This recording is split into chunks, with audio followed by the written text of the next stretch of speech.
আমার রাজ্যে আজ থেকে বিষ্ণু নাম নিষিদ্ধ, কারণ আমার দাদা হিরণ্যাক্ষকে বধ করেছে বিষ্ণু বরাহ রূপ ধারণ করে। তাই বিষ্ণু নাম আমার রাজ্যে নিষিদ্ধ। হিরণ্যকশিপু ভয়ঙ্কর রূপ ধারণ করলেন। বৈষ্ণব দেখলেই তাকে দেশ থেকে তাড়িয়ে দেন বা সমুদ্রে ডুবে মরতে বলেছে, কিন্তু আমার রাজ্যে বিষ্ণু নাম, বিষ্ণু মন্দির, বিষ্ণু পূজা কিচ্ছু করা চলবে না। কিন্তু বৈষ্ণবের ঘরের মেয়ে হচ্ছে কয়াধু, হিরণ্যকশিপুর যিনি স্ত্রী, তিনি কিন্তু বৈষ্ণব ভাবাপন্ন। এবার বৈষ্ণব ভাবাপন্ন নারী যদি হয় আর একেবারে বৈষ্ণব বিরোধী যদি স্বামী হয়, তাহলে সেই সংসারে যে কি কষ্ট সে একমাত্র ওই বৈষ্ণব মা যিনি, তিনিই জানেন। উঠতে বসতে তাকে অসম্মান ভোগ করতে হয়। তাই কয়াধুকে বারবার অসম্মান করেন হিরণ্যকশিপু। কিন্তু কয়াধু মনে মনে বিষ্ণুর শরণ নেয় যে হে ভগবান, আমার আর যাই হোক বিশ্ব ব্রহ্মাণ্ডে আর কিছু চাই না। আমার যদি সন্তান হয়, যদি একাধিক সন্তান হয়, যেন একটি ছেলে বৈষ্ণব হয়, আর যদি একটি সন্তান হয় যেন সে বৈষ্ণবই হয়। কয়াধু মনে মনে বৈষ্ণবে বিষ্ণুর শরণাপন্ন হলেন। আর ওদিকে হিরণ্যকশিপু ব্রহ্মার কাছে তপস্যা করতে লাগলেন। ওম ব্রহ্মদেবায় নমঃ, ওম ব্রহ্মদেবায় নমঃ, ওম ব্রহ্মদেবায় নমঃ। বলো হিরণ্যকশিপু, তুমি কি চাও? হে ব্রহ্মদেব, আপনি স্বয়ং সৃষ্টিকর্তা, আপনি ইচ্ছা করলে অনেক কিছু দিতে পারেন। আমার এই ভিক্ষার আঁচল পেতে দিলাম, আপনি দয়া করে আমার কিছু মনোবাসনা পূর্ণ করুন। বলো। আমার খুব রাগ হয় বিষ্ণুর উপরে, যে যদি ওর বুকের পাটা শক্ত হয় তাহলে সে সরাসরি লড়াই করলো না কেন আমার দাদার সঙ্গে? বরাহ রূপ ধারণ করে আমার দাদাকে হত্যা করলো বিষ্ণু। সেই জন্য আমি প্রথমবার আপনার কাছে চাইছি যে কোনো পশু যেন আমাকে বধ করতে না পারে। যেমন বরাহ বধ করেছে আমার দাদা হিরণ্যাক্ষকে, তুমি আমাকে যেন কোনো পশু বধ না করে।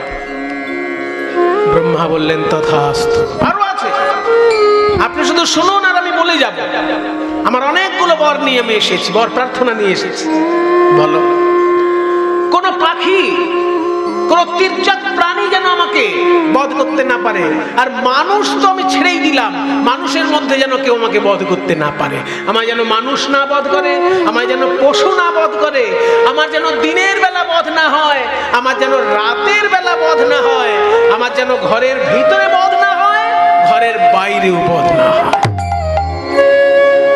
এবার বধটা করবি কি করে? বলছে পশুতেও, কারণ বরাহ রূপে তো ভগবান তার দাদাকে মেরেছে, সেজন্য আগে ওই জায়গাটা পরিষ্কার করে নেবে যে কোনো পশুতে যেন আমাকে না মারে, আর মানুষে যেন না মারে। দেবতারা তো আমাকে ভয় পায়, তারা আবার মারবে কি? দেবতা তো মারবেই না। আমি দৈত্য, দেবতারা আমাকে ভয় পায়। আর দিনের বেলাও যেন না মরি, রাতের বেলাও যেন না মরি, ঘরের মধ্যে যেন না মরি, ঘরের বাইরে যেন না মরি। তাহলে মরবো। ব্রহ্মা কিন্তু দুটি হাত তুলে বললেন তথাস্তু। তুমি যা যা চাইলে সব মনোবাসনা তোমার পূর্ণ হবে। কিন্তু একটা কথা আমি বলে দিই, বিষ্ণুর স্বরূপ সম্পর্কে তোমার ধারণা আছে তো? ওর সম্পর্কে আবার কি জানবো? শোনো, দেবানাম প্রথম বিষ্ণু। দেবতাদের মধ্যে কিন্তু প্রথমে বিষ্ণুকে স্মরণ করতে হয়, তা না হলে কোনো পুজোই সিদ্ধ হয় না। ওই জন্য যে কোনো পুজো করতে গেলেই দেখবেন আগে ব্রাহ্মণ হাতে জল নিয়ে কি করে। হ্যাঁ, এখানে যদি কোনো ব্রাহ্মণ ঠাকুরমশাই থাকেন, সেও জানবেন যে যজমান আছে, মনোযোগ দিয়ে পুজো দেখে, তারাও জানবে যে কলসিতে করে জল নিয়ে হাতে দিবে, তারপরে ওং বিষ্ণু, ওং বিষ্ণু, ওং বিষ্ণু তিনবার জল নিয়ে আচমন। আগে বিষ্ণু স্মরণ না করে কোনো শুভকর্ম করা যায় না। আর তুমি বলছো যে বিষ্ণুরই তুমি শত্রু। সেই জন্য আমি তোমাকে বলে দিচ্ছি সব তোমার মনোবাসনা পূর্ণ হবে, কিন্তু বৈষ্ণবের উপর যেন আঘাত করো না। বৈষ্ণবের যদি অভিশাপ লেগে যায় তোমার উপরে, তাহলে কিন্তু আমার কিছু করার থাকবে না। তবে হ্যাঁ, যা যা চেয়েছো তোমার সমস্ত শর্তই মানা হবে। তোমার যা যা ইচ্ছা কোনোটাই অপূর্ণ থাকবে না। তোমার ঘরের মধ্যে মৃত্যু হবে না, ঘরের বাইরেও মৃত্যু হবে না, পশু তোমায় মারবে না, মানুষ তোমায় মারবে না, দেবতা তোমায় মারবে না, এমনকি দিনের বেলাতেও তোমার মৃত্যু হবে না, রাতের বেলাতেও তোমার মৃত্যু হবে না। সবকিছু ব্রহ্মা বলে দিলেন হবে না, হবে না, হবে না। এইবার মনের আনন্দে হিরণ্যকশিপু শুরু করে দিল যুদ্ধ। যাকে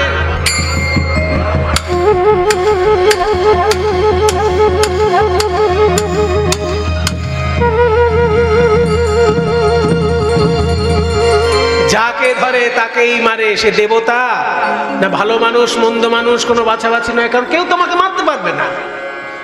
মরার ভয় নেই বলে যাকে ধরে তাকেই মারে, যাকে পারে তার সঙ্গেই লড়াই করে।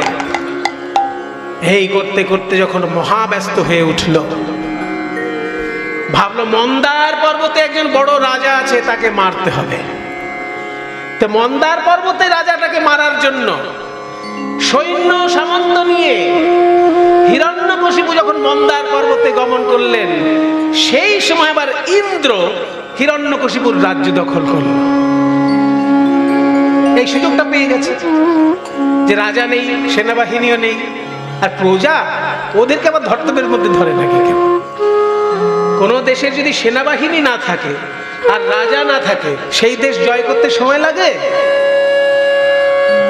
সেই জন্য হিরণ্যকশিপু যখন সেনাবাহিনী নিয়ে মন্দার পর্বতে চলে গেছে, সেই সময় ইন্দ্র চলে এলো সমস্ত সেনাবাহিনী নিয়ে হিরণ্যকশিপুর রাজ্য আক্রমণ করার জন্য। দৈত্যদের ধরে ধরে মারতে লাগলেন, আর দৈত্যদের নারীদেরকে বেঁধে নিয়ে চললেন স্বর্গরাজ। তাদের মধ্যে যে রথে বসেছিলেন ইন্দ্র, সেই রথে ওই হিরণ্যকশিপুর স্ত্রী কয়াধুকে সঙ্গে নিয়েছে। এই কয়াধুকেও আমি নিয়ে গিয়ে স্বর্গে রাখবো, কারণ এর গর্ভে একটা ছেলে আছে। এর গর্ভে যে ছেলেটা আছে, ওই ছেলেটার জন্ম নেবে, তারপরে নারী হত্যা করব। গর্ভে সন্তান থাকা সমেত নারী হত্যা করা যায় না, এমনিই নারী হত্যা করা পাপ। আবার যদি গর্ভের সন্তানযুক্ত নারী হত্যা হয়, দ্বিগুণ পাপ হয়ে যায়। তাই মনে মনে ভাবলেন যে এর বিচার পরে করব, এখন গর্ভবতী, একে আমি রেখে দেবো স্বর্গে লুকিয়ে। গর্ভটা যখন ওর সন্তান জন্ম নেবে, তারপর আমি এর ব্যবস্থা করব। ইন্দ্র মাঝ পথে এসেছে, বিনা বাজাতে বাজাতে নারায়ণ নারায়ণ নারায়ণ। তুমি আবার করতে গেলে নারদ মুনি? আমি কোথায় নেই। যেইখানেই কোনো জটিলতা আছে, যেইখানেই কোনো সমস্যা আছে, সেইখানেই নারদ মুনি হাজির আছে। তো সারা জীবনের কথা। হিরণ্যকশিপু গেছে একটা যুদ্ধে মন্দার পর্বতে, আর সেই ফাঁকে তুমি হিরণ্যকশিপুর স্ত্রীকে নিয়ে চলে যাচ্ছ স্বর্গে। তোমার একটা শোভা পায়? তুমি না একজন দেবতাদের রাজা, নারী হরণ করছো, নারী বধের সংকল্প করছো। এসব ছোটখাটো চিন্তা ভাবনা এই দেবরাজের মাথায় এলো? ছি ছি ছি ছি। শোনো নারদ মুনি, তুমি জানো না, আমি খবর পেয়েছি হিরণ্যকশিপুর পুত্র এই নারীর গর্ভে আছে। সেই জন্য একে আমি সঙ্গে সঙ্গে কিছু ব্যবস্থা করতে পারছি না। একে নিয়ে গিয়ে স্বর্গে রাখবো, ওই পুত্রটি জন্ম নেবে, তারপরে আমি শাস্তি দেব। বলে কোনোটাই চলবে না। শোনো ইন্দ্র, তুমি মহা ভুল করতে চলেছ, মহাপরাধ। তুমি যতটুকু খবর পেয়েছো জানবে, সব সময় তার থেকে একটু বেশি আমি খবর রাখি। এই যে হিরণ্যকশিপুর ছেলে এই নারীর গর্ভে রয়েছে, এ হচ্ছে মহাবৈষ্ণব। মহাবৈষ্ণব বললে ছোট করা হয়, এ হবে ভবিষ্যৎ বৈষ্ণব ধর্মের একজন আচার্য। তাই তুমি যদি একে স্বর্গে নিয়ে যাও, মহা অপরাধ হবে বিষ্ণু চরণে। বরং তুমি এক কাজ করো, হিরণ্যকশিপুও জানবে না তার স্ত্রী কোথায়, আর তুমিও সবাইকে বলবে না, আমি বরং কয়াধুকে সঙ্গে নিয়ে আমার আশ্রমে সেই কটা দিন রাখি যে কটা দিনের গর্ভস্থ শিশু জন্মগ্রহণ না করে। বেশ, তাই করুন মুনিবর। আপনার মুখের উপর তার কথা বলা যাবে না, কারণ এই কথা কি আপনি বাইরে এমন ভাবে প্রচার করবেন যে আমার মান সম্মান যেটুকু আছে সেটুকু শেষ হবে। তাই করুন, আপনি কয়াধুকে নিয়ে গিয়ে আপনার আশ্রমে রাখুন। নারদ মুনি তখন সেই কয়াধুকে সঙ্গে করে নিয়ে বলে, মা, তুমি হিরণ্যকশিপুর স্ত্রী, সেটা আমার কাছে বড় নয়, কিন্তু তুমি একজন ভবিষ্যৎ বৈষ্ণব আচার্যের মা। তোমার গর্ভে যিনি জন্ম নেবেন তিনি বৈষ্ণব আচার্যের শিরোমণি একজন। তাই চলো মা, আমার আশ্রমে গিয়ে তুমি নির্দ্বিধায় নিশ্চিন্তে থাকবে। আমি প্রতিদিন তোমাকে ভগবান বিষ্ণুর লীলা শ্রবণ করাবো, আর তোমার মধ্যে দিয়ে তোমার গর্ভস্থ শিশু সেই লীলা শ্রবণ করে করে বড় হবে। কয়াধুকে নিয়ে গেল নারদ মুনি তার আশ্রমে, আর প্রতিদিন কৃষ্ণ নাম বেদনা হারি জয় শ্রী মুরারি নম নম প্রভু নম নম বেদনা হারি জয় শ্রী মুরারি নম নম প্রভু নম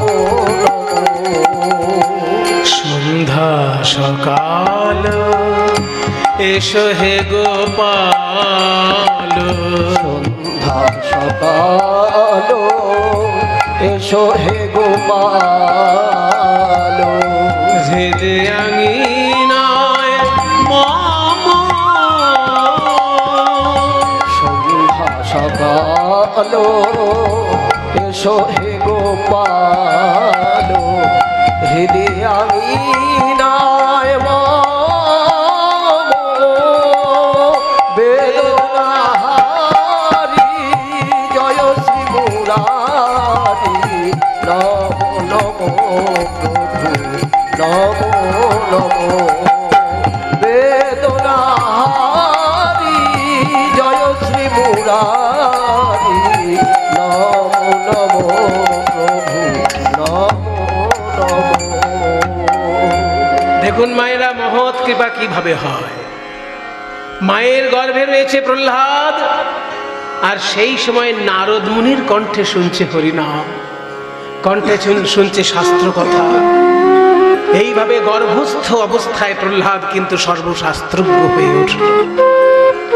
নারদের কণ্ঠে সংকীর্তন শিক্ষা হয়ে গেল তার। তারপর যখন হিরণ্যকশিপু যুদ্ধ করে ফিরে এলেন নিজ বাসভবনে, একদিন নারদ মুনি এসে কয়াধুকে দিয়ে গেল। তখন পূর্ণ গর্ভবতী অবস্থায় কয়াধু হিরণ্যকশিপুকে বলল, শোনো হিরণ্যকশিপু, তুমি তো গেছিলে মন্দার পর্বতে, আর ইন্দ্র এসে তোমার রাজ্য দখল করেছিল। যেই তুমি এসেছো আবার সব দেবতারা পালিয়েছে। তোমার ভয়ে তারা অস্থির, কিন্তু তোমার অবর্তমানেই তোমার দখল করতে এসেছিল রাজ্য। কিন্তু আমি দেবতাদের পক্ষেও নেই, আবার তোমাদের পক্ষেও নেই। আমি সবসময় নিজে একদম নিরপেক্ষ থাকি।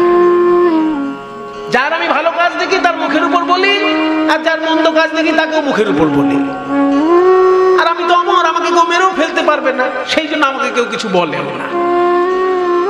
ইন্দ্র যখন তোমার স্ত্রীকে নিয়ে যাওয়ার জন্য সাহস দেখাচ্ছিল, আমি বললাম তুমি মহা অপরাধ করছো এই হিরণ্যকশিপুর স্ত্রীকে স্বর্গে নিয়ে যাওয়ার জন্য। তাই একে দাও, আমার আশ্রমে থাকবে তোমার স্ত্রী। তাই শোনো হিরণ্যকশিপু, আমার আশ্রমে এতদিন তোমার স্ত্রীকে রেখেছিলাম। তোমার স্ত্রী তখন গর্ভবতী ছিল, কিন্তু এখন সে পূর্ণ গর্ভবতী। তাই তোমার স্ত্রীকে তোমার ঘরেই আবার দিয়ে গেলাম। হিরণ্যকশিপুর ঘর আলো করে জন্মগ্রহণ করলেন প্রহ্লাদ জন্মিলে হিরণ্যকশিপুর ঘরে। প্রহ্লাদ জন্মিলে হিরণ্যকশিপু ঘরে। স্বর্গ হতে দেবগণ পুষ্প বৃষ্টি করে।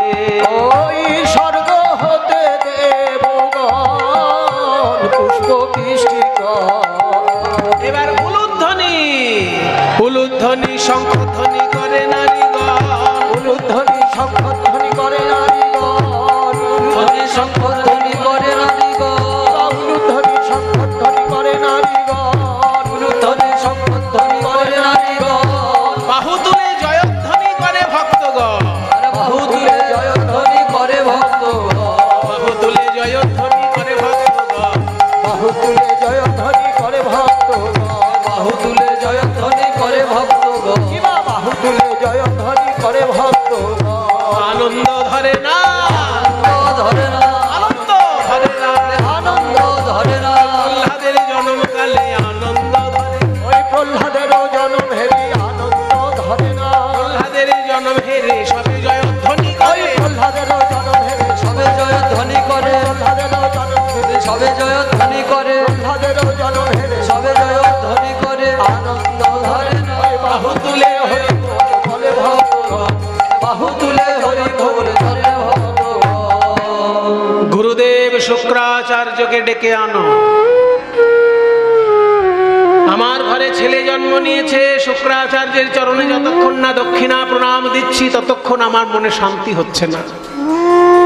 আমাদের দৈত্যকুলের গুরুদেব তিনি, আমাদেরকে রক্ষা করার জন্য পদে পদে আমাদেরকে তিনি শিক্ষা দেন। তাই শুক্রাচার্যকে ডেকে নিয়ে এসো। শুক্রাচার্য এলেন হিরণ্যকশিপুর রাজ দরবারে, সাষ্টাঙ্গ প্রণাম জানালেন হিরণ্যকশিপু শুক্রাচার্যের চরণে। গুরুদেব, আমার বংশধর জন্মগ্রহণ করেছে, শুধু আপনার আশীর্বাদ চাই। শুক্রাচার্য হাত তুলে বললেন, শোনো হিরণ্যকশিপু, মানুষ নানান ভাবে অমর হতে পারে। কেউ সুকর্মে অমর হয়ে থাকে, কেউ কুকর্মেও আবার অমর হয়ে থাকে। আমি ভগবানের কাছে প্রার্থনা করি, তোমার এই পরিবারের নাম ইতিহাসের পাতায় যেন স্বর্ণাক্ষরে লেখা থাকে। গুরুদেবকে সম্মান জানালেন, কিন্তু শুধু সম্মান জানালেই হবে না। বলে, শুনুন গুরুদেব, আমার একটা প্রার্থনা আছে আপনার চরণে। হ্যাঁ বলো। আপনার দুই পুত্র, তারা আপনারই মতন মহাপণ্ডিত। শুক্রাচার্যের দুটি ছেলে, কিন্তু আপনার দুই পুত্র তারা আপনারই মতো মহাপণ্ডিত। তারা যেন এদিক ওদিক না থাকে। আপনি সারা বিশ্ব ব্রহ্মাণ্ড বিচরণ করে বেড়াবেন, কারণ আপনি আমাদের গুরু। আপনার মুখের উপর আমরা কেউ কথা বলতে পারি না। কিন্তু আপনার দুই পুত্র তারা যেন আমার রাজ দরবারে রাজ পণ্ডিতের আসন অলঙ্কৃত করে, এইটুকু আমার প্রার্থনা। তারা যেন এই রাজ্য ও রাজ্য ঘুরে না বেড়ায়, আমার রাজ্যে যেন তারা রাজ পণ্ডিত হয়ে থাকে। শুক্রাচার্য বললেন, তাই হবে হিরণ্যকশিপু। আমার একটি ছেলের নাম ষণ্ড, আরেকটি ছেলের নাম অমর্ক। ষণ্ড আর অমর্ক দুটি ছেলেকে একসঙ্গে ডাকা হয় ষণ্ডামর্ক বলে। বাঙালিরা অনেক সময় বলে না, ষণ্ডা মার্কা চেহারা। এই শব্দটা কিন্তু এখান থেকে এসেছে। বেশ কি বলে, হৃষ্টপুষ্ট গাট্টা গোট্টা চেহারা হলে বলে না ষণ্ডা মার্কা। এই শব্দটা কিন্তু এখান থেকে এসেছে। শুক্রাচার্যের দুটি ছেলে, দুজনই পণ্ডিত, কিন্তু নামগুলো এরকম। একজনের নাম হচ্ছে ষণ্ড, একজনের নাম অমর্ক। ষণ্ডা অমর্ক দুই ভাই, একজন নয় কিন্তু, ষণ্ড আর অমর্ক দুই ভাই। হিরণ্যকশিপুর রাজ দরবারে তারা রাজ পণ্ডিতের আসন অলঙ্কৃত করলেন। আসলে হিরণ্যকশিপু চাইছে যে আমার ছেলে তো দুদিন পরে বড় হবে, এই পণ্ডিতের ছত্র ছায়ায় যেন সে বড় হয়, শিক্ষাটা যেন লাভ করে। তাই শিক্ষককে আগে থেকেই চাকরি দিয়ে দিলেন রাজ দরবারে। এবার ষণ্ডা অমর্ক থাকলেন। আস্তে আস্তে যখন প্রহ্লাদ বড় হচ্ছে মায়ের কোলে, মা বলছে, বাবা তুই খেলার পুতুল চাই না তোর? বলে, না মা, আমি এমনি পুতুল নেব না, আমাকে একটা নারায়ণ এনে দাও, নারায়ণ এনে দাও, শঙ্খ চক্র গদাধারী নারায়ণ এনে দাও, শঙ্খ চক্র গদা পদ্মধারী নারায়ণ এনে দাও। রাম রাম রাম ওসব বলতে নেই। এ দৈত্যকুল, তোর বাবা আগে থেকেই ঘোষণা করেছে এখানে বিষ্ণু নাম, বিষ্ণু পূজা, বিষ্ণু সংকীর্তন, বিষ্ণু যজ্ঞ সব বন্ধ, আর তুই নারায়ণ নিয়ে খেলা করবি? কিন্তু মা, আমি যে শুনেছি নারায়ণ পরাক্ষরা, নারায়ণ পরা বেদা, নারায়ণ পরাগতি, নারায়ণ পরা মুক্তি। ওইসব কথা বলিস না বাবা, তুই করিস না নারায়ণের নাম। কিন্তু মা, কেন জানি না এই নারায়ণ নাম শুনলেই আমার মনটা কেমন যেন উদাস হয়ে ওঠে মা। আমার মনটা যেন নারায়ণ নাম শুনলেই কেমন ব্যাকুল হয়ে ওঠে। হে ভগবান, এ কি ছেলে হলো আমার ঘরে! এর বাবা নারায়ণের নাম শুনলেই আগুন হয়ে যায়, রেগে যায়, আর এ তো নারায়ণের নাম ছাড়া থাকতেই পারে না। ঠিক আছে, ওকে নানা রকম খেলাধুলা দিয়ে মাতিয়ে রাখার চেষ্টা করে। যতবার কয়াধু খেলাধুলা দিয়ে মাতানোর চেষ্টা করে, ততবার প্রহ্লাদ শুধু নারায়ণের নামই করে। এবার একটা দিন এমন এলো, প্রহ্লাদকে ডেকে হিরণ্যকশিপু বলছে, বাবা তোমার এবার বয়স হয়েছে, আস্তে আস্তে পড়াশোনা শুরু করতে হবে। এই যে আমাদের গৃহশিক্ষক রয়েছেন ষণ্ড এবং অমর্ক, এই ষণ্ডামর্কের কাছে তোমাকে পড়াশোনা করতে হবে। যাও, ওনাদের গৃহে গিয়ে গুরুগৃহে পড়াশোনা করো। এবার ষণ্ডামর্ক পড়াশোনা শেখাচ্ছে। শোনো প্রহ্লাদ, বলো তো ক ক ক দিয়ে কোন একটা শব্দ বলো তো। ক কয়ে কৃষ্ণ। হ্যাঁ, এসব বলতে নেই, অন্য কিছু বলো। আচ্ছা, খ দিয়ে কিছু একটা বলো। খ খগবাহন। এ কি সর্বনেশী কথা! খগবাহন, খগ মানে পাখি, খ মানে আকাশ, গ মানে গমন, আকাশে যে ঘুরে বেড়ায়, অর্থাৎ খগ শব্দের অর্থ পাখি। এখানে খগ বলতে গরুড়কে বোঝাচ্ছে, গরুড় যার বাহন, ওই জন্য খগবাহন বিষ্ণুর নাম। কয়ে কৃষ্ণ খগবাহন। তাহলে গয়ে কি বলবি? গদাধর শ্রী হরি কয়ে কৃষ্ণ খগবাহন, গদাধর শ্রী হরি কয়ে কৃষ্ণ খগবাহন, গদাধর শ্রী হরি কয়ে কৃষ্ণ গদাধর শ্রী হরি। উমা, তাহলে ঘ দিয়ে কি বলবি তুই? ঘয়ে ঘন শ্যাম পীত বসন, ঘয়ে ঘন শ্যাম পীত বসন, ঘয়ে ঘন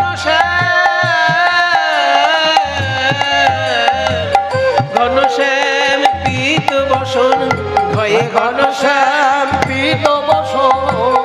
ভক্তের বাঞ্ছা পূরণকারী, বাঞ্ছা পূরণকারী কয়ে কৃষ্ণ খগবাহন, গদাধর শ্রী হরি।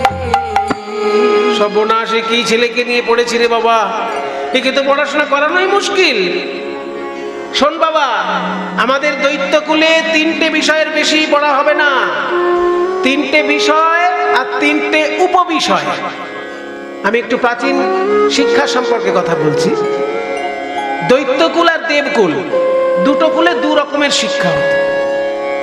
দৈত্যকুলের শিক্ষা ছিল 3টে প্রধান, আর দেবকুলের শিক্ষা ছিল 4টে প্রধান। একটা শিক্ষা শুধু দেবকুলের থাকতো, দৈত্যকুলের থাকতো না। সেটা কি বলছি? দৈত্যদের শেখানো হতো 3টে বিষয়: ধর্ম, অর্থ এবং কাম। ধর্মশাস্ত্র, অর্থশাস্ত্র, কামশাস্ত্র, এই পর্যন্ত দৈত্যদের শিক্ষার বিষয়। আর দেবতাদের মধ্যে শিক্ষার বিষয় 4টি: ধর্ম, অর্থ, কাম এবং মোক্ষ। ওই জন্য হিরণ্যকশিপু বলেছিল, মোক্ষ টক্ষ যেন আমার রাজ্যে শেখানো না হয়। ওই মুক্তি লাভ, ওইসব কথা আমি বিশ্বাস করি না। কাজে মুক্তি লাভের কোনো প্রসঙ্গ যেন না আসে শিক্ষার মধ্যে। আমাদের শিক্ষার মধ্যে থাকবে ধর্ম। ধর্ম বলতে এখানে শুধু পূজা অর্চনা নয়, কিন্তু ধর্ম মানে দায়িত্ববোধ। শিক্ষক সময় মতো শিক্ষা দেবে, ছাত্র সময় মতো ক্লাস করবে, অফিসার সময় মতো অফিসে যাবে। প্রত্যেকটি কাজ যে যার দায়িত্ব পালন করেন, এটাকে তখনকার দিনে ধর্মশাস্ত্র বলা হতো। ধর্ম শব্দের অর্থ এখানে দায়িত্ববোধ। যে যার দায়িত্ব পালন করবে, এটার নাম ধর্মশাস্ত্র। আর অর্থশাস্ত্র বলতে কি করে টাকা পয়সা আয় করা যাবে, কি করে রাজ্য জয় করা যাবে, রাজ্য জয় এবং অর্থ লাভ, এটা হচ্ছে অর্থশাস্ত্রের প্রধান জিনিস। আর কামশাস্ত্র কিভাবে সংসারকে আরো বংশ বিস্তার কিভাবে করা যাবে সেইটা জানার জন্য কামশাস্ত্র। এই ধর্ম অর্থ কাম তিন রকমের শিক্ষাকে বলা হতো ত্রিবর্গ শিক্ষা। আর যারা অসুর প্রকৃতির বিরুদ্ধে দৈব প্রকৃতির রাজা ছিলেন তাদের মধ্যে আর একটা বেশি থাকতো মোক্ষ শিক্ষা। তারা ভাবতেন যে মুক্তি লাভের কথা যদি না আসে তাহলে ধর্ম অর্থ কাম তিনটেই বিপদের কারণ হয়ে দাঁড়ায়, মানুষের আত্যন্তিক মঙ্গল হয় না। মানুষের সর্বাঙ্গীন মঙ্গল যদি হতে হয় তাহলে ধর্ম অর্থ কামের সঙ্গে মোক্ষ জ্ঞানটাও থাকা দরকার। কিন্তু হিরণ্যকশিপু বলেছেন আমার রাজ্যে ওইসব মোক্ষ টক্ষ চলবে না, মুক্তি লাভের কোনো গল্প নেই। ধর্মশাস্ত্র পড়বে মানে দায়িত্ব পালন করার শিক্ষা নেবে, অর্থশাস্ত্র নেবে মানে রাজ্য জয় করার জন্য অর্থ উপার্জন কিভাবে কর নির্ধারণ করবে এগুলো শিখবে, আর কাম শাস্ত্র কিভাবে বংশবৃদ্ধি করা যায় সেই শাস্ত্রটা যেন শেখে। কিন্তু এ ছেলে তো প্রথম থেকেই হরিনাম করছে, একে কি শেখানো যায়? তবুও শুক্রাচার্যের ছেলে ষণ্ড এবং অমর্ক যতটা পারল ধর্ম অর্থ কাম ত্রিবর্গ শিক্ষা প্রহ্লাদকে দিল। যখন একটুখানি বড় হয়েছে প্রহ্লাদ, প্রাইমারি এডুকেশন আমরা যেটাকে বলি, সেটা যখন কমপ্লিট হয়েছে মনে হচ্ছে, তখন একদিন হিরণ্যকশিপু ডাকলেন, বাবা আজকে আমি তোমার পরীক্ষা নেব, শিক্ষকের কাছে তুমি কি শিক্ষা লাভ করেছো, এসো প্রহ্লাদ আমার কোলে এসো। আদর করে প্রহ্লাদকে ডাকলেন হিরণ্যকশিপু, বলো তো বাবা শিক্ষার মূল বিষয়বস্তু কি হওয়া উচিত? এবার যদি ঠিক ঠিক শুক্রাচার্যের ছেলেদের কথা শুনতো তাহলে বলতো ধর্ম অর্থ এবং কাম এই তিনটেই আমাদের শিক্ষার প্রধান বিষয়বস্তু হওয়া উচিত। কিন্তু প্রহ্লাদ নতুন কথা শোনালো। এই প্রথম প্রহ্লাদের মুখ থেকে বেরোলো হিরণ্যকশিপুর সামনে যে শিক্ষার মূল বিষয় কি হওয়া উচিত। এটা শ্লোকটা আপনাদের অনেকেরই শোনা আছে, কিন্তু শ্লোকটা যে প্রহ্লাদ বলেছেন সেটা কিন্তু অনেকের জানা নেই। শুনে নিন এবার শ্লোকটা। শ্রবণং কীর্তনং বিষ্ণু স্মরণং পাদ সেবনং অর্চনং বন্দনং দাস্যং সখ্যমাত্মা নিবেদনম। এই শ্লোকটাকে বলা হয় নববিধা ভক্তির শ্লোক। মানে ভক্তি যে 9 প্রকারের সেগুলো কি কি এই একটা শ্লোকের মধ্যে বলা হয়ে গেছে। ভগবানকে ভালোবাসতে গেলে 9টি পথ অবলম্বন করে ভালোবাসা যায়। কেউ শুধু একটাতেই অবলম্বন করতে পারে, কেউ একসঙ্গে 9টাও অবলম্বন করতে পারে। প্রথম পথ কি ভগবানকে ভালোবাসার? এই যে আপনারা করছেন। এই গরমের মধ্যে মানুষ এসি ছাড়া থাকতে পারে না, আর আপনারা এই গরমের মধ্যে চাপাচাপি করে কষ্ট করে বসে হরি সংকীর্তন শুনছেন। এই যে শ্রবণম, এই শ্রবণমটা হচ্ছে ভগবানের চরণে প্রথম ভক্তি। ভগবানের নাম শোনা, ভগবানের লীলা শোনা, এই শ্রবণটাই হচ্ছে তার চরণে প্রথম ভক্তি। শ্রবণ যদি ঠিকঠাক হয়ে যায় তাহলে বাকিগুলো অল্প অল্প হলেও হবে। উদাহরণ আমি পরে দিচ্ছি। প্রথম ভক্তি হলো শ্রবণ। দ্বিতীয় ভক্তি কি? এই যে আমরা যেটা করছি, ভগবানের গুণগান, ভগবানের রূপগান, ভগবানের লীলা গান, ভগবানের নাম গান। 4 রকমের কীর্তন হয়, নাম, রূপ, গুণ, লীলা। তাহলে শ্রবণং কীর্তনং বিষ্ণু স্মরণং পাদ সেবনং অর্চনং বন্দনং দাস্যং সখ্যম 8টা হয়ে গেল। শেষ ভক্তি হচ্ছে আত্মনিবেদনম, নিজেকে ভগবানের চরণে সমর্পণ করে দেওয়া। এই 9টি বিষয় যদি কেউ ঠিক ঠিক করতে পারে বাবা, সেটাকেই আমি শ্রেষ্ঠ পড়াশোনা বলে মনে করি।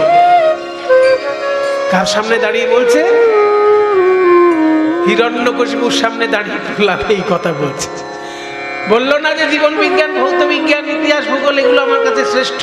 ওগুলোও পড়াশোনা বটে, কিন্তু আমার কাছে ওগুলো শ্রেষ্ঠ বলে মনে হয়নি।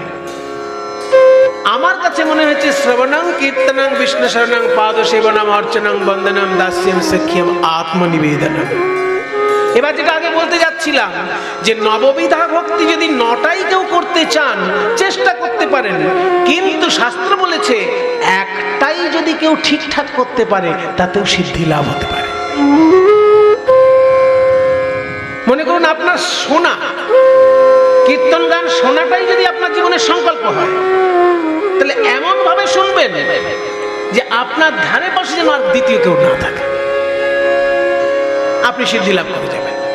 আমার কীর্তনের একজন গুরু ছিলেন ডক্টর মৃগাঙ্কশেখর চক্রবর্তী। উনি রবীন্দ্রভারতী বিশ্ববিদ্যালয়ের শ্রীখোলের অধ্যাপক ছিলেন। হ্যাঁ, উনি খোল বাজনার উপর একটা বই লিখেছেন, তাল তত্ত্বের ক্রমবিকাশ। আর কীর্তন গানের উপর একটা বিখ্যাত বই লিখেছেন, বাংলার কীর্তন গান। ওনার বই পড়ে যখন আমি ওনার সঙ্গে সম্পর্ক যুক্ত হই, ওনার বাজনার মধ্যে এত মিষ্টতা ছিল, মানে ক বললে কই শোনা যাবে, খ বললে খই শোনা যাবে, গ বললে গই শোনা যাবে, ঘ বললে ঘই শোনা যাবে শ্রীখোলের বাজনা। তা আমি বললাম, আপনার হাতে এত মিষ্টি আওয়াজটা কি করে হচ্ছে? উনি একটাই উত্তর দিয়েছিলেন, খুব সুন্দর। এগুলো বলি কেন, এই এক্সপিরিয়েন্স গুলো সবার লাগে, কাজে লাগে। উনি বলেছিলেন, বামুন হয়ে যখন চামড়ায় হাত দিয়েছি, আমি এর একদম শেষ দেখে ছাড়বো, এটা ছিল আমার সংকল্প। কত বড় কথা বলুন তো।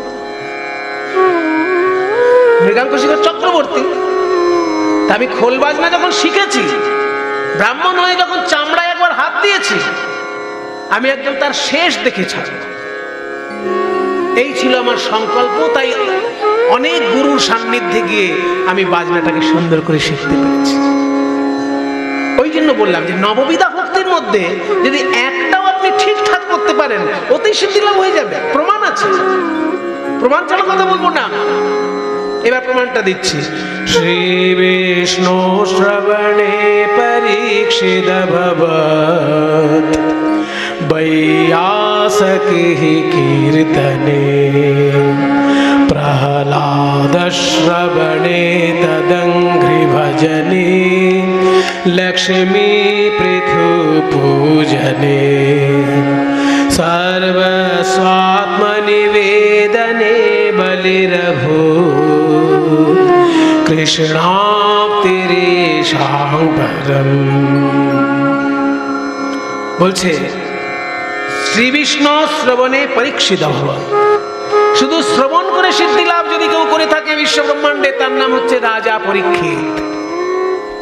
7 দিন ধরে ভাগবত শুনবেন বলে বসেছেন, খাওয়া বন্ধ, বাথরুম যাওয়া বন্ধ, সমস্ত কিছুর উপর নিয়ন্ত্রণ শরীরে তার।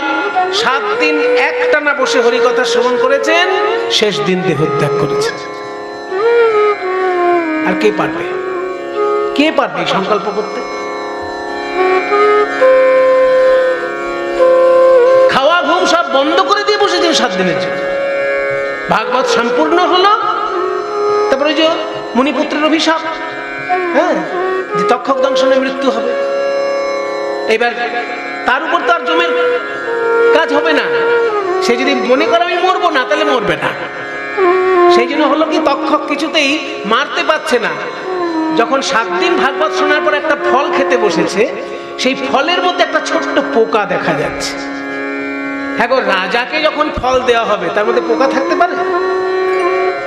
রাজাকে কিছু, আমাকে কোনো খাবার দিলে হয়তো পোকা টোকা থাকতে পারে, কিন্তু প্রধানমন্ত্রী যদি এখানে এসে, তার খাবারে কোনো পোকা থাকবে? হ্যাঁ, তাহলে রাজার খাবারে পোকা এলো কোত্থেকে? আসলে ওই পোকাটাই ছিল তক্ষক। তখন রাজা পরীক্ষিত নিজেই বললেন যে, যেহেতু আমি অপরাধ করেছি একজন ঋষিপুত্রের কাছে, সেই জন্য এই ফলের মধ্যে যে ছোট পোকা, ওটাই আমাকে তক্ষক হয়ে দংশন করুক। নিজে বললেন। এইটা যদি উনি না বলতেন, তক্ষকের ক্ষমতা নেই রাজা পরীক্ষিতকে মেরে ফেলে, কারণ 7 দিন ধরে তিনি কৃষ্ণ কথা শুনে কৃষ্ণময় হয়ে আছে। তাই রাজা পরীক্ষিত নিজেই বললেন যে, আমি যেহেতু অপরাধ করেছি, মুনির গলায় সাপ জড়িয়ে দিয়েছি, এটাই ভালো করেছি একজন রাজা হয়ে, তাই আমার অপরাধের শাস্তি আমার পাওয়া উচিত।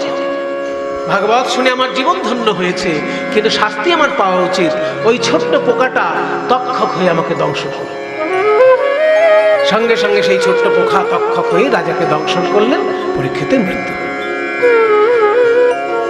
তাহলে সিদ্ধি লাভ করেছেন শ্রবণ করে কে? রাজা পরীক্ষিত। তিনি ইচ্ছা মৃত্যু বরণ করেছেন। তার মৃত্যুটা সরাসরি হয়নি, তার ইচ্ছা হয়েছে তাই মৃত্যু হয়েছে। তাহলে শ্রী বিষ্ণু শ্রবণে পরীক্ষিত ভবৎ, শ্রবণে সিদ্ধি লাভ করলো রাজা পরীক্ষিত। কীর্তনে কে? বৈয়াসকি কীর্তনে। বৈয়াসকি মানে একদম প্রথমে বলেছিলাম ব্যাসদেবের পুত্র সুখদেব। সুখদেব হচ্ছেন কীর্তনে সর্বশ্রেষ্ঠ। যে যেখানেই কীর্তন গান করুক না কেন, যে যত বড়ই শ্রেষ্ঠ হোক, সুখদেব গোস্বামীর উপরে কাউকে উঠতে হবে না। তার কারণ তিনি মায়ের গর্ভে থেকে কীর্তন শিক্ষা করেছেন। যেটা শোনা যায় শাস্ত্রে, বিশ্বাস করবেন কি না করবেন আপনার ব্যাপার, ব্যক্তিগত ব্যাপার হতেই পারে। শোনা যায় যে 16 বছর তিনি মাতৃগর্ভে ছিলেন এবং 16টা বছর তিনি বেদব্যাসের কাছে ভাগবত শুনে শুনে মুখস্থ করে ফেলেছেন মাতৃগর্ভে থেকে। তাহলে তিনি যখন কীর্তন করবেন, সেই কীর্তনটা কি কোনো সাধারণ কীর্তনের সঙ্গে এক হবে? তাই কীর্তনে সিদ্ধি লাভ করেছেন সুখদেব গোস্বামী। বিষ্ণু স্মরণ স্মরণে গিয়ে সিদ্ধি লাভ করেছে, যার জীবন চরিত্র এখন চলছে। প্রহ্লাদ এমন স্মরণ করলেন দেবতা নরসিংহ ভগবানকে যে স্ফটিক স্তম্ভের মধ্যে স্বয়ং নারায়ণ এসে নরসিংহ রূপে আবির্ভূত হয়ে হিরণ্যকশিপুকে বধ করলেন। কাজে স্মরণে সিদ্ধি লাভ করেছেন প্রহ্লাদ। শ্রবণং কীর্তনং বিষ্ণু স্মরণম প্রহ্লাদ স্মরণে। তারপর কি আছে? শ্রবণং কীর্তনং বিষ্ণু স্মরণম, তারপর পাদ সেবনম মানে চরণ সেবা। শ্রী বিষ্ণুর চরণ সেবায় সিদ্ধি লাভ করেছে কে?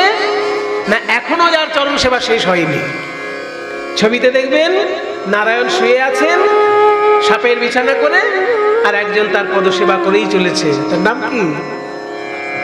এসো মা লক্ষ্মী বসো ঘরে। প্রতি বৃহস্পতিবার আমরা যাকে পুজো করি 2 পয়সা ঘরে আসার জন্য, সেই মা লক্ষ্মী দিন রাত শ্রী বিষ্ণুর চরণ সেবা করছেন। এখনো তার সেবা শেষ হয়নি, সিদ্ধি লাভ করে গেছেন, তবু সেবা শেষ হয়নি। এটা মহতের আচরণ যে তারা সিদ্ধি লাভ করলেও সাধনা বন্ধ করে না। একজন আছে চাকরি পেল পড়াশোনা করে, যেই চাকরি পেল অমনি পড়াশোনার সঙ্গে সম্পর্ক বন্ধ। দেখা যায় ম্যাক্সিমাম ক্ষেত্রে এটা হয়ে যায় যে কঠিন পড়াশোনা করে চাকরি পেয়ে গেল, আর যেই একবার চাকরি পেল পড়াশোনার সঙ্গে চিরকালের শত্রুতা তৈরি হয়ে গেল। এটা কিন্তু ভালো শিক্ষকের লক্ষণ নয়, এটা ভালো শিক্ষকের লক্ষণ নয়। সিদ্ধি লাভ করার পরেও যে সাধনা চালিয়ে যায়, সেই হচ্ছে সত্যিকারের সিদ্ধ সাধক। মা শারদাকে একবার জিজ্ঞাসা করেছিল সবাই যে আপনি তো ভগবানের স্ত্রী, আপনি কেন জপ করেন? লোকে জপ করে ভগবানকে পাওয়ার জন্য, আপনি তো স্বয়ং ভগবান। সবাই রামকৃষ্ণদেবকে ভগবান বলে মনে করে। তাহলে ভগবানের স্ত্রী যদি আপনি হন, তাহলে আপনি কেন জপ করেন? আপনি তো পেয়ে গেছেন না। তখন মা বলেছিলেন যে সব কাজ নিজের জন্য করা হয় না, ভক্তদের জন্য আমি পারি এই সাধনা। যারা যারা আমার কাছে আশ্রয় নিয়েছে তারা সবাই তো সাধনা করতে পারবে না, তাই তাদের হয়ে আমি সাধনা করছি।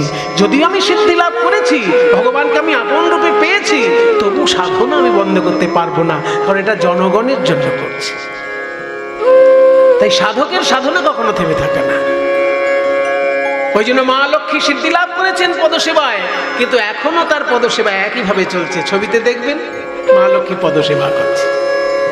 তাহলে শ্রবণং কীর্তনং বিষ্ণু শরণং পাদ সেবনং অর্চনং, পুজো অর্চনা। পুজোতে সিদ্ধি লাভ করেছে কে? পৃথু পূজনে। পৃথু রাজা এত সুন্দর পূজা করেছিলেন যে তার পূজা সারা জীবনের জন্য বিখ্যাত হয়ে আছে। শ্রবণং কীর্তনং বিষ্ণু শরণং পাদ সেবনং অর্চনং বন্দনম। তারপর দাস্যম, কপিপতির দাস্যে। কপিপতি মানে হনুমান। বীর হনুমান এমন দাস্য ভক্তি করেছেন যে তার মতো দাস্য ভক্তি পৃথিবীতে আর কেউ পারবে না। ওই জন্য হনুমান হচ্ছেন দাস্য ভক্তির সর্বশ্রেষ্ঠ আদর্শ পুরুষ। দাস্য ভক্তিতে সিদ্ধি লাভ করেছেন হনুমান। তারপর সখ্য, ভগবানের সঙ্গে বন্ধুত্ব যদি একটা ভক্তি হয়, সেটাই সিদ্ধি লাভ করেছে কে? না অর্জুন। সখ্যে অর্জুন, দাস্যে তো সখ্যের জন্য, বন্ধুত্বে অর্জুন সিদ্ধি লাভ করেছে। আর বাকি থাকলো আত্মনিবেদন, এটাই সিদ্ধি লাভ করেছে কে? আত্মনিবেদনে সিদ্ধি লাভ করেছেন এই প্রহ্লাদেরই বংশধর বলি মহারাজ। যখন বামন রূপে ভগবান এসেছিলেন তার কাছে, বলেছিলেন 3 পা জায়গা দাও, 3 পা, 1 পা, 2 পা, 3 পা, এই ত্রিপাদ ভূমি আমি চাই। একটা মানুষের পায়ের মাপ কতটা হবে? 7 ইঞ্চি, 8 ইঞ্চি, খুব বড় পা হলে 10-12 ইঞ্চি। কিন্তু ভগবান এসেছেন তো বামন রূপে, তার পা তো 4 ইঞ্চি হবে। তিনি তো বড় মানুষ হয়ে আসেননি, বামন রূপে এসেছেন পেটে। তাই তার যদি 4 ইঞ্চি করে এক একটা পা হয়, তাহলে 1 ফুটের বেশি জায়গা না, 3 পা জায়গা, 1 স্কয়ার ফুট। তাহলে ভগবান বলছেন আমাকে 3 পা জায়গা দাও, আর বলি মনে করছে 1 স্কয়ার ফুট জায়গা নেই, কারণ 4 ইঞ্চি করে তো পা, ছোট ছোট পা।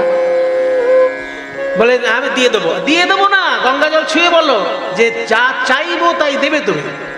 আচ্ছা গঙ্গা জল ছুঁয়ে বলছি আপনি 3 পা জায়গা চাইছেন, 3 পা জায়গা দিয়ে দেবো, দেবো দেবো দেবো। তাহলে বলো একটা পায়ে জলের ছিটে দাও, বলো 1 পাদ ভূমি দান করলাম। যেই না 1 পাদ ভূমি দান করলাম বলেছে, অমনি পাটা আস্তে আস্তে বড় হতে লেগেছে। 4 ইঞ্চি থেকে 8 ইঞ্চি, 8 ইঞ্চি থেকে 12 ইঞ্চি, 1 ফুট, 2 ফুট, 1000 ফুট, লক্ষ ফুট। পা বড় হতে হতে পুরো গোটা পৃথিবীটাকে ঢেকে দিল একটা পা। আমি 3 পা চেয়েছি, আরো 2 পা বাকি আছে, 1 পায়ে পৃথিবী আমার হয়ে গেল। তখন বলি বলল যে স্বর্গটাও আমি জয় করেছি, স্বর্গের সিংহাসনে ইন্দ্র নেই, আমার পতাকা চলছে ওখানে, আমি জয় করেছি স্বর্গ, ওটাও আপনাকে দিলাম। তখন 1 পা চলে গেল স্বর্গে। 1 পা দিয়ে পৃথিবী নেওয়া হলো, 1 পা দিয়ে স্বর্গ নেওয়া হলো। বলে আরো যে একটা পা বাকি আছে, এই তৃতীয় চরণটা কোথায় রাখবো?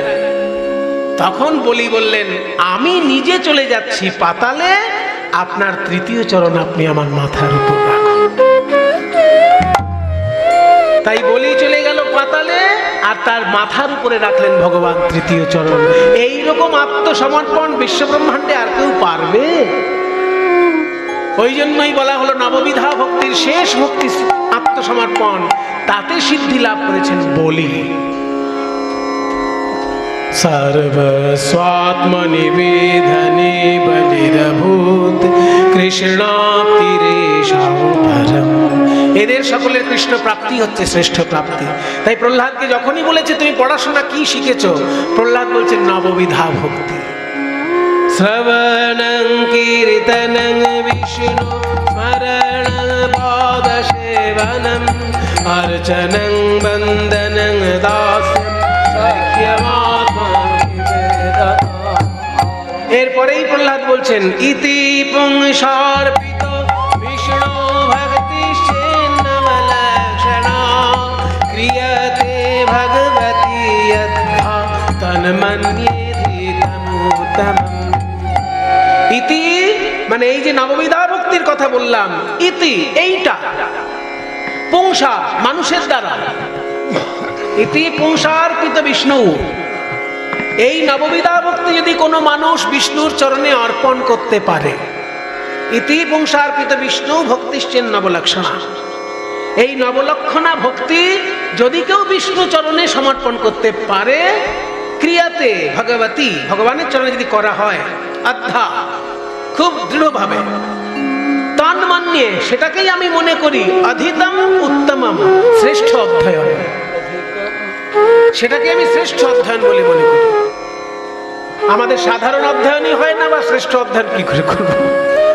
ভালো পড়াশোনাটাই আমরা করতে পারছি না মশাই, আর শ্রেষ্ঠ পড়াশোনা সাধারণ পড়াশোনাটাকে করি, তারপর তো শ্রেষ্ঠ। এগুলো শ্রেষ্ঠ পড়াশোনার আলোচনা চলছে, সাধারণ পড়াশোনাটা ভালো করে না করলে এই শ্রেষ্ঠ পড়াশোনা সম্পর্কে ধারণা হবে না।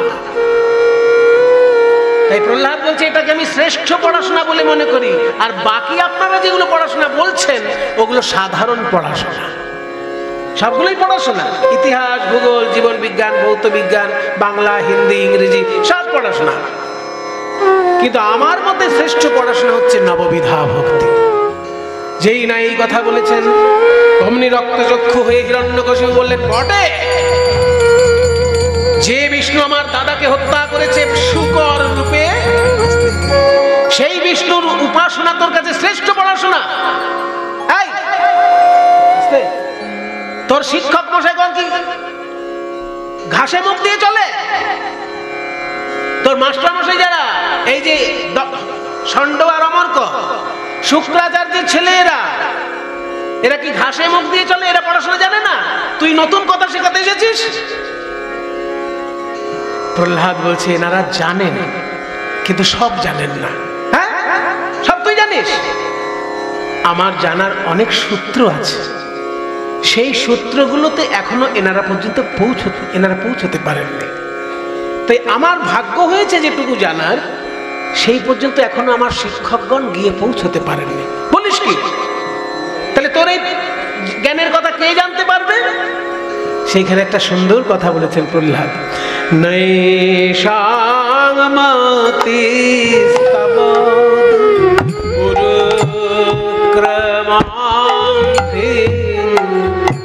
স্পৃশতি অনর্থা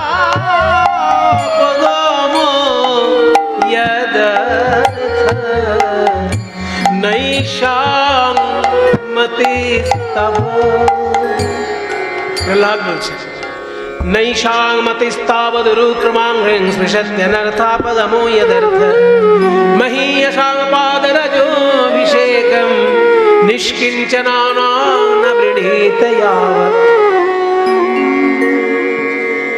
বলছে সবকিছু কাজের একটা শর্ত আছে বাবা। আমি যদি এখন মিলিটারিদেরকে গিয়ে বলি যে আমি পাকিস্তান বর্ডারে একটু যুদ্ধ করতে চাই, আমাকে ভর্তি নেবে? বলুন তো, ভর্তি নেবে? তখন তারা কি বলবে? আরে মশাই, আপনি 10খানা ইট পিঠে বেঁধে আগে 10 কিলোমিটার দৌড়ে আসুন। যদি 10টা ইট পিঠে বেঁধে 10 কিলোমিটার দৌড়ে আসতে পারেন, তবে জানবো আমাদের কাজে আপনার খানিকটা হলেও যোগ্যতা আছে। আর তারা নেচে নেচে গান করবেন, আর ওদিকে হলো পাকিস্তানের বর্ডারে গিয়ে যুদ্ধ। যোগ্যতা চাই, যে কোনো কাজের একটা নিজস্ব যোগ্যতা আছে। আমার কাছে যদি কেউ হঠাৎ এসে বলে একটু কীর্তন শিখিয়ে দিন, তো আমার কীর্তন শিখতে খুব ভালো লাগে, তাহলে কীর্তন শিখিয়ে দিন। আমি তাকে বলবো, হ্যাঁ ভাই এক্ষুনি দিচ্ছি শিখিয়ে। সে যদি জিন্সের প্যান্ট পরে থাকে আর একটা কালো চশমা চোখে থাকে আর একটা টি শার্ট পরে থাকে, আমি তাকে বলবো কীর্তন শিখিয়ে দেবো এক্ষুনি? বলে আগে ধুতি পরা শেখো। কীর্তন শেখার আগে ধুতিটা পরা শেখো, কারণ কীর্তন গাইতে গিয়ে যখন নাচবে ধুতিটা যদি খুলে যায় তখন তোমার সর্বনাশে কাণ্ড হবে। আগে ধুতি পরা শেখো ভাই, তারপর কীর্তন শিখো। যে কোনো কাজের একটা শর্তাবলী আছে। তেমনি উচ্চমানের শিক্ষা যে ভক্তি যোগ, এটা শিখতে গেলে প্রথম শর্ত হচ্ছে বৈষ্ণব ভক্তের চরণ ধুলিতে স্নান করা শিখতে হয়। এটা যতক্ষণ না শিখতে পাচ্ছে, সে আমার মাস্টার মশাই হলেও সে ভক্তি পাবে না। প্রহ্লাদ বলছে, খুব দামি কথা, নৈষামতিস্তাবদুরুক্রমাং স্পৃশতি। আমার এই শিক্ষকগণের মাথা ঈশ্বর বিষ্ণুর চরণে ততদিন পর্যন্ত স্পর্শ করবে না, যাবৎ, যতদিন না মহীয়সাং পাদরজোভিষেকং বৃণীতম, মহতের চরণ ধুলিতে যতক্ষণ না অভিষিক্ত হচ্ছে। সোজা বাংলায়, বড় বড় ভক্তের পদধূলিতে যতক্ষণ না স্নান করছে, ততক্ষণ ভগবানের চরণে মাথা যাবে না।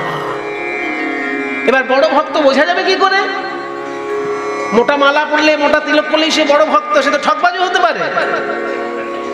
বড় ভক্ত চেনার উপায় হচ্ছে নিষ্কিঞ্চনানা, যে তাদের ভিতর পূর্ণরূপে ত্যাগ এসেছে কিনা।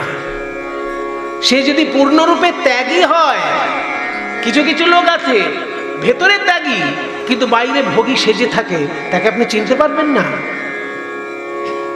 যেমন পুণ্ডরীক বিদ্যানিধি ছিলেন নবদ্বীপে, মহাপ্রভু যাকে বাবা বলে ডাকতেন, মহাপ্রভু তাকে বাবা বলে ডাকতেন। চট্টগ্রামের জমিদার ছিলেন তিনি, পুণ্ডরীক বিদ্যানিধি।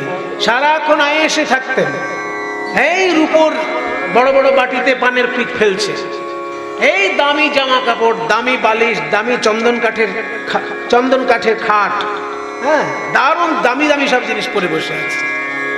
এবার মহাপ্রভুকে গদাধর বলেছিল যে আমাকে দীক্ষার ব্যবস্থা করে দাও। মহাপ্রভু বললেন ওনার কাছে গিয়ে দীক্ষা নাও, উনি মাধবেন্দ্রপুরের শিষ্য, খুব বড় মাপের বৈষ্ণব, ওনার কাছে দীক্ষা নাও। এবার গদাধর যখন দীক্ষা নিতে গেছে ওই পুণ্ডরিক বিদ্যানিধির কাছে, দেখে যে রূপোর বাটিতে পানের পিক ফেলছে আর চন্দন কাঠের খাটে আয়েশ করে শুয়ে আছে। এই দেখে গদাধর চলে এলো গৌরীর কাছে, বলে আমি দীক্ষা নিতে চাইলাম, তুমি একজন বৈষ্ণব না দিয়ে এক ভোগী লোকের কাছে পাঠালে আমাকে। ও তো চন্দন কাঠের বিছানায় আয়েশ করছে, রূপোর বাটিতে পানের পিক ফেলছে।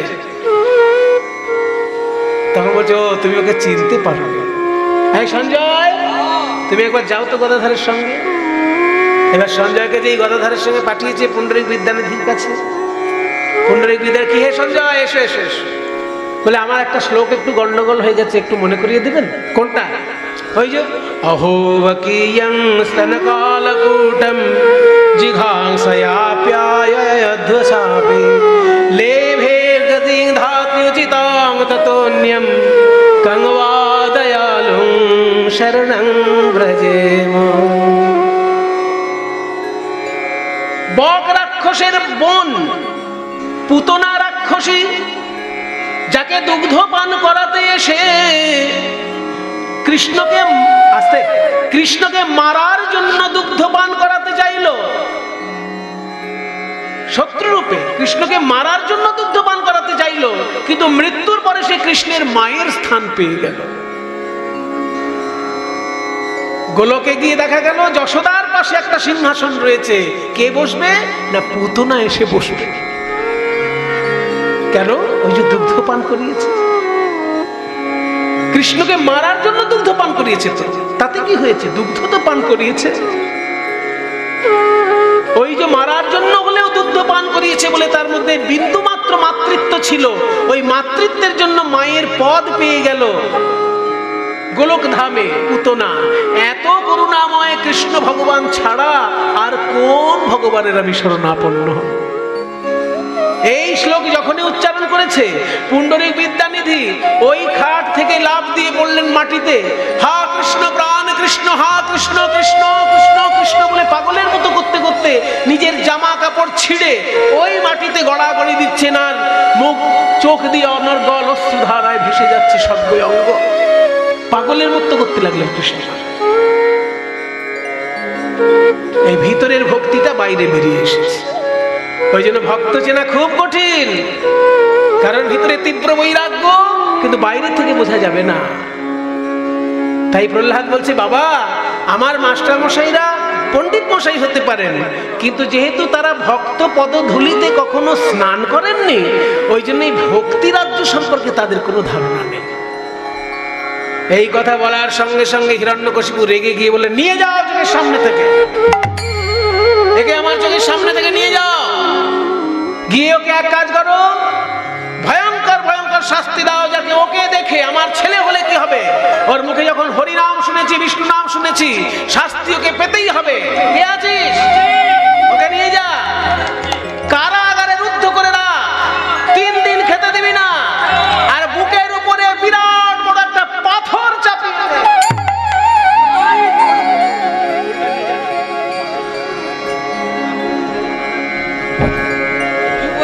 এই পাথরটা নে, পাথরটা নিয়ে গিয়ে ওর বুকের উপর চাপা। হ্যাঁ,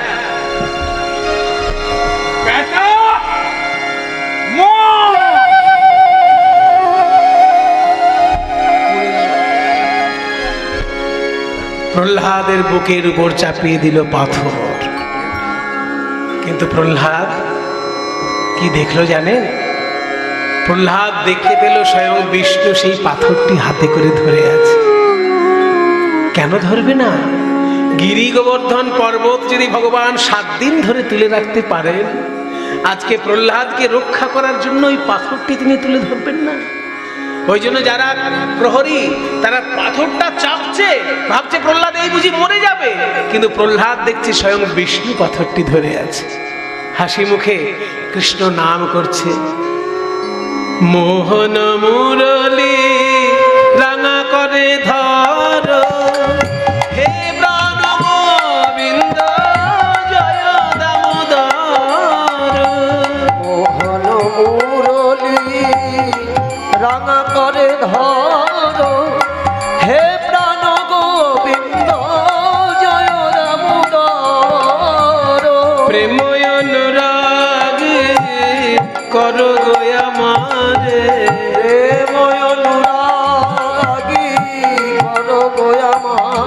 রে প্রেম অনুরাগে কর গো আমারে, প্রেম অনুরাগী করো গো আমারে প্রেময়তি নিরূপম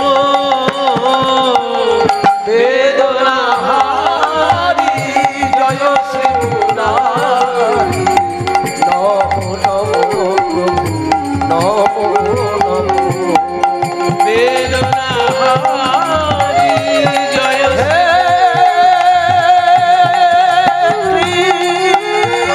কৃষ্ণ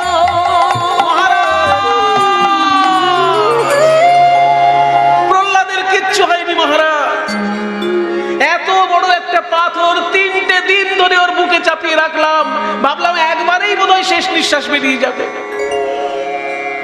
কি তোর গায়ে একটু আঁচড়ও লাগেনি মহারাজ? হ্যাঁ, আঁচড়ও লাগেনি? কে আছিস? প্রহ্লাদকে নিয়ে যা, গভীর সমুদ্রে নিক্ষেপ কর।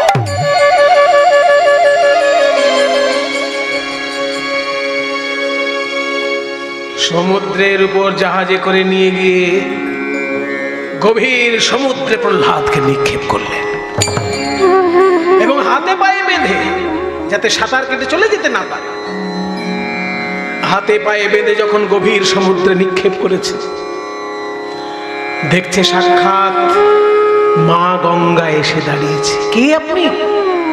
আমি হলাম গঙ্গা। গঙ্গা? কিন্তু আমাকে তো সমুদ্রে ফেলেছে। গঙ্গার জল কোথায় এসে মেশে বাবা? হিমালয় থেকে উৎপন্ন হয় আর সমুদ্রেই তো এসে মেশে। তাই আমি তোমার মতো ভক্তকে পেয়ে দেখতে এলাম যে কৃষ্ণকে তুমি এত ভালোবাসো, নারায়ণকে তুমি এত ভালোবাসো যে তোমাকে জলের মধ্যে ফেলে দিয়েছে, তবু তুমি কৃষ্ণ নাম ছাড়োনি। তুমি আমার কোলে এসে বসো বাবা। পদ্মনালে আনি প্রহ্লাদে বদনেতে দিল, পদ্মনালানি প্রহ্লাদের বদনে দিল, পদ্মনালানি প্রহ্লাদের বদনে দিল। পদ্মনাল এনে প্রহ্লাদের বদনে যেই দিয়েছে, সেই পদ্মনালের মধ্যে থেকে শ্বাস প্রশ্বাস চলছে প্রহ্লাদের। আর প্রেমানন্দে প্রহ্লাদ হরি কীর্তন করিল, প্রেমানন্দে প্রহ্লাদ হরি কীর্তন করিল।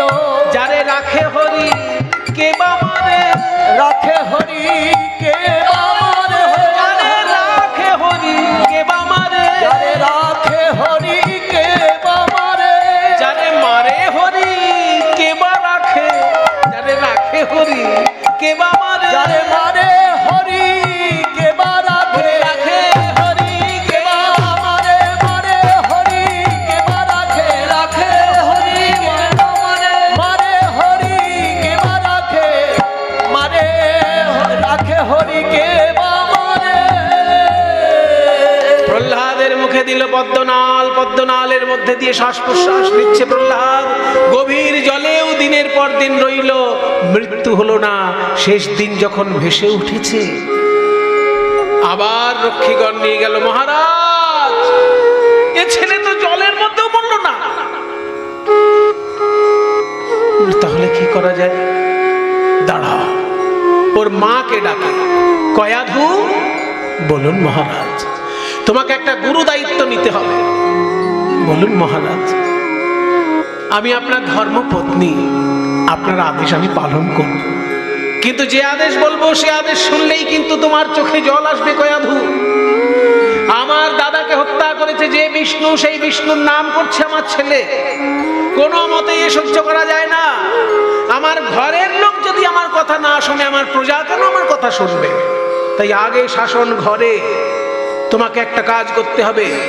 এই নাও নাড়ু, এই নাড়ুর মধ্যে বিষ মাখানো আছে। এই বিষাক্ত নাড়ু তুমি প্রহ্লাদের মুখে তুলে দাও। মহারাজ,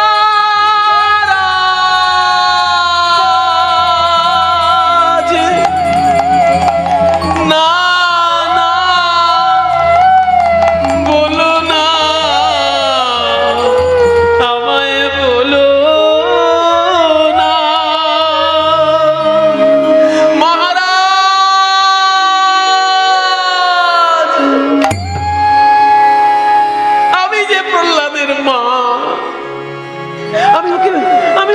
পেটে ধরেছি, কি করে ওর মুখে আমি বিষ তুলে দেব মহারাজ? আমার আদেশ তোমায় পালন করতেই হবে কয়াধু। আদেশ? পুত্র হত্যার আদেশ, মাকে দিয়ে সন্তান হত্যা করার আদেশ। আপনি না ধর্ম শাস্ত্র পড়েছেন? আপনিও তো শুক্রাচার্যের ছাত্র। ধর্ম, অর্থ, কাম, ত্রিবর্ণ শাস্ত্র আপনি অধ্যয়ন করেছেন। আপনি কি করে বলছেন একজন মা সন্তানের মুখে বিষ তুলে দেবে? তবু যদি বলে রাখেন আপনি আমার স্বামী, আদেশ আমি পালন করব। কিন্তু আমিও আজ থেকে বিষ্ণুর চরণে শরণাপন্ন হলাম। হে ভগবান, মা হয়ে আজকে সন্তানের মুখে আমাকে বিষ তুলে দিতে হবে। দেখো ঠাকুর, শাস্ত্রে সাধুগণ বলেন যে হরি নাম নাকি অমৃত। এক কথায় তারা বলেন নামামৃত। তাহলে হরি নাম যদি অমৃত হয়, আমার ছেলে যখন এই লাড্ডু মুখে দেবে, এই নাড়ু যখন সে মুখে দেবে, তার মুখের হরি নামের অমৃতে এই লাড্ডুর অমৃতময় যেন হয়ে যায় ভগবান।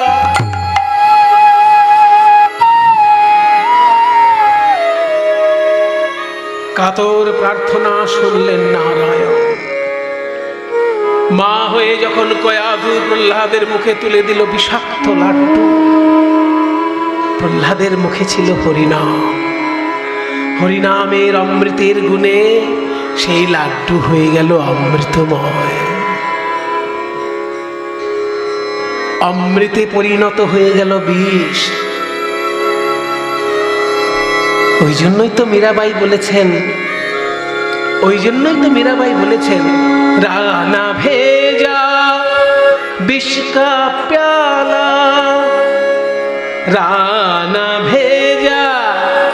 এই কাণ্ড তো মীরাবাইয়ের সঙ্গেও ঘটেছিল। রানা বিষের পেয়ালা পাঠিয়েছিল মীরাবাইয়ের জন্য, আর কৃষ্ণ নামের অমৃত মীরাবাইয়ের বদনে সেই অমৃতে বিষ হয়ে গেছিল অমৃত।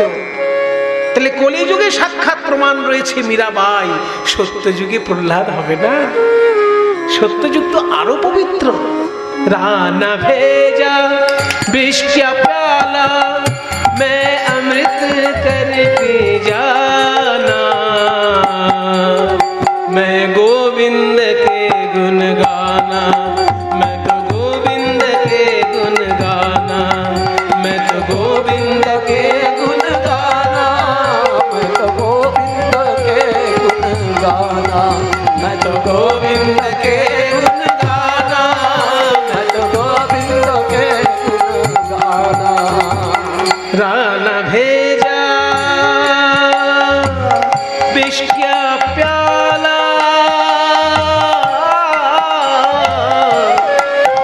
मैं तो अमृत कर पी जाना, मैं तो गोविंद के गुण गाना, मैं तो गोविंद के गुण गाना, मैं तो गोविंद के गुण गोविंद गुण गाना, मैं तो गोविंद के गुण गाना, मैं तो गोविंद के गुण गाना,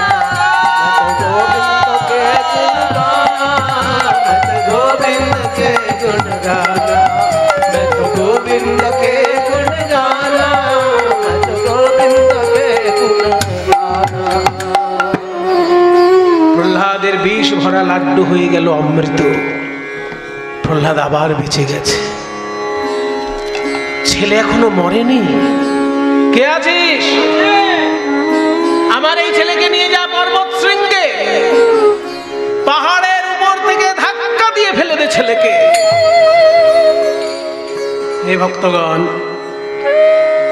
আমার সৌভাগ্য হয়েছে, যে পাহাড়ের উপর দিয়ে প্রহ্লাদকে ফেলে দেওয়া হয়েছিল সেই পাহাড়টা আমি দর্শন করে এসেছি।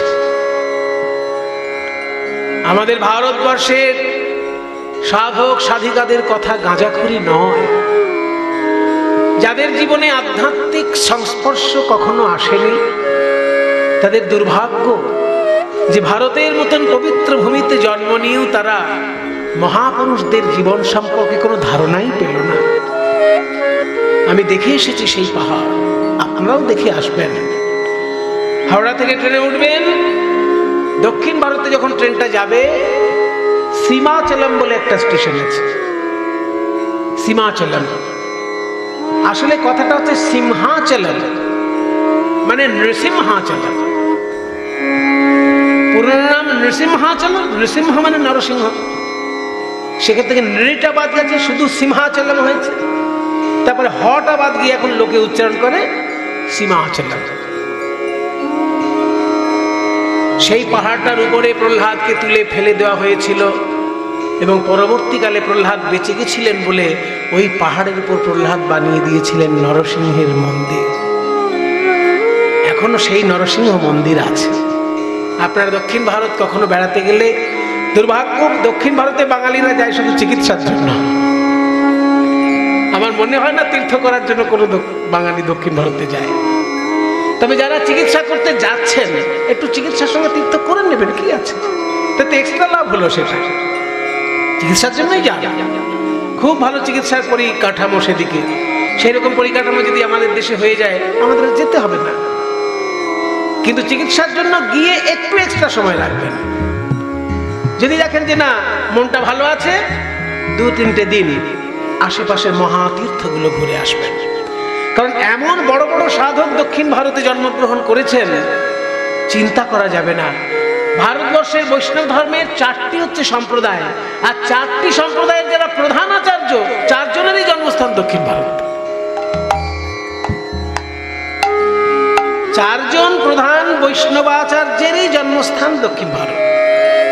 সেই জন্য দক্ষিণ ভারত শুধু চিকিৎসার জন্য যাবেন না, অবশ্যই চিকিৎসার জন্য যাবেন, কিন্তু তীর্থযাত্রাটাও আলাদা করে রাখবেন বা চিকিৎসার সঙ্গেই রেখে দেবেন। তাহলে 1 ঢিলে 2 পাখি হয়ে যাবে। আমার সৌভাগ্য হয়েছে বেশ কিছু তীর্থ দর্শনের। তার মধ্যে নৃসিংহাচলম, যেখান থেকে প্রহ্লাদকে ধাক্কা দিয়ে ফেলে দেওয়া হয়েছিল, সেখানে এখন নরসিংহের মন্দির আছে। এবং চৈতন্য মহাপ্রভু যখন দক্ষিণ ভারতে যান, তখন ওই মন্দিরে তিনি প্রণাম করেছেন, তার পদচিহ্ন সেইখানে পুজো করা হয়। মহাপ্রভু চৈতন্যদেবের পদচিহ্ন ওখানে পুজো করা হয়। ভক্তি সিদ্ধান্ত সরস্বতী প্রতিষ্ঠা করেছিলেন, সেই জন্য এখন আমরা গিয়ে দেখতে পাই মহাপ্রভুর পদচিহ্ন। ওইখানে মহাপ্রভু যখন গেছিলেন তখন হেঁটে উঠতে হয়েছিল পাহাড়ের উপর, কিন্তু এখন পাহাড়ের উপর বাস চলে যায়। পাহাড়ের গোড়ায় গিয়ে সাধারণ বাস থেমে যায়, তবে পাহাড়ি বাস আলাদা আছে। সেই পাহাড়ের বাসে পাহাড়ের উপরে বাস নিয়ে যাবে, একদম মন্দিরের কাছাকাছি নামিয়ে দেবে। সীমাচলম, যে পাহাড় থেকে প্রহ্লাদকে ফেলে দেওয়া হয়েছিল, সেইখানে প্রহ্লাদ পাহাড় থেকে পড়ে গেছেন, তবুও তার মৃত্যু হয়নি। স্বয়ং ভগবান তাকে রক্ষা করেছেন। এরপরে হিরণ্যকশিপু আরো ক্রোধান্বিত হয়ে গিয়ে করলেন কি? অগ্নিকুণ্ড প্রজ্বলিত করলেন। অগ্নিকুণ্ড প্রজ্বলিত করে বললেন, এই অগ্নিকুণ্ডের মধ্যে প্রহ্লাদকে ধাক্কা দিয়ে ফেলে দাও। শুধু এমনি এমনি নয়, প্রহ্লাদের সারা গায়ে ঘি মাখিয়ে দাও, যাতে জ্বলতে দেরি না হয়। এতখানি কঠোর করে ফেলেছেন হিরণ্যকশিপু নিজের প্রাণকে, যে তার বড় ছেলে প্রহ্লাদের প্রতি, সাধারণত বাবা মার বড় ছেলের প্রতি একটু টান বেশি থাকে। আমি ভেদাভেদ করাতে চাইছি না, কিন্তু তবুও হয়ে যায় সংসারে। দেখা যায় যদি 4টে ছেলে পিলে হয়, কারণ প্রথম ছেলেটাকে বেশি ভালো আর শেষটাকে বেশি ভালোবাসে, মাঝখানে গুলো তাদের তুলনায় যেন একটু কম মনে হয়। তো প্রথম ছেলেই তো প্রহ্লাদ, তারপরে তো সংঘাত, তারপরে অনুরাগ, তারপরে রাগ, 4টে ছেলে। বড় ছেলে প্রহ্লাদ, যে বংশের প্রদীপ ধরে রাখবে, তার প্রতি এত কঠোর হয়েছেন হিরণ্যকশিপু। কারণ আদর্শের পার্থক্য হয়ে যাচ্ছে। পিতা হচ্ছেন বৈষ্ণব বিদ্বেষী, আর পুত্র হচ্ছে বৈষ্ণব, আদর্শের পার্থক্য হয়ে যাচ্ছে। তাই অগ্নিকুণ্ড প্রজ্বলিত করে প্রহ্লাদের সারা গায়ে ঘি মাখিয়ে দেওয়া হলো। বলল, আমার আদেশ, তুমি এই অগ্নিকুণ্ডে ঝাঁপ দাও। পিতার আদেশ শুনে অগ্নিকুণ্ডে ঝাঁপ দিচ্ছেন প্রহ্লাদ। নারায়ণ নাম করে আগুনে ঝাঁপ দিল, নারায়ণ নাম করে আগুনে ঝাঁপ দিল, নারায়ণ নাম করে আগুনে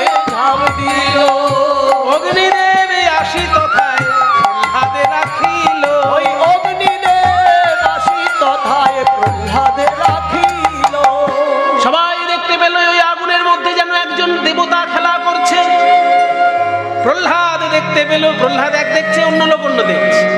অন্য লোক দেখছে যে আগুনের মধ্যেই যেন একটা কে নাড়াচাড়া করছে দেখা যাচ্ছে, আর প্রহ্লাদ দেখছে যে স্বয়ং অগ্নি দেবতা যেন হাত পেতে বসে আছে।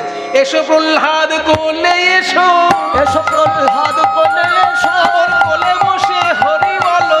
এসো প্রহ্লাদ কোলে এসো, আমার কোলে বসে হরি বলো। বলে প্রেমানন্দে বাহু তুলে, কোলে বসে হরি বলো, প্রেমানন্দে বাহু তুলে। আমার কোলে বসে হরি বলো, এসো প্রহ্লাদ কোলে এসো। অগ্নি দেবতার কোলে এসে বসলো প্রহ্লাদ। অগ্নি দেবতার দুটি চরণ বন্দনা করে প্রহ্লাদ স্তব করতে লাগলো। ওম অগ্নি মিলে পুরোহিতম।